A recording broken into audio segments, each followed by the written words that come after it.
The awareness of 5 elements in our body. ഇന്ന് നിങ്ങൾക്ക് ഞാനൊരു വ്യത്യസ്തമായ മെഡിറ്റേഷനുമായാണ് വന്നിരിക്കുന്നത്. പഞ്ചതത്വം എന്ന് വിശേഷിപ്പിക്കപ്പെടാവുന്ന 5 elements നമ്മുടെ ശരീരത്തിലൂടെ നമ്മൾ കണ്ടെത്താൻ ശ്രമിക്കുകയാണ്. Try to bring an open mind and see what you can learn about yourself.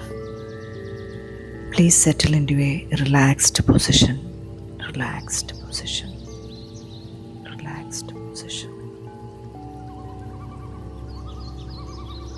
വളരെ റിലാക്സ്ഡ് ആയ ഒരു പൊസിഷനിൽ ചെയറിലോ കട്ടിലിലോ കൈകൾ മടിയിൽ വെച്ച് കാലുകൾ തറയിൽ ചവിട്ടി അയഞ്ഞ വസ്ത്രങ്ങളും കണ്ണടയോ തലയിൽ ക്ലിപ്പോ ഉണ്ടെങ്കിൽ അതെല്ലാം മാറ്റി ഒരു ഡീപ്പ് ഹീലിംഗ് ജേർണിയിലേക്ക് നമുക്ക് യാത്ര തുടങ്ങാം. നമുക്ക് യാത്ര തുടങ്ങാം.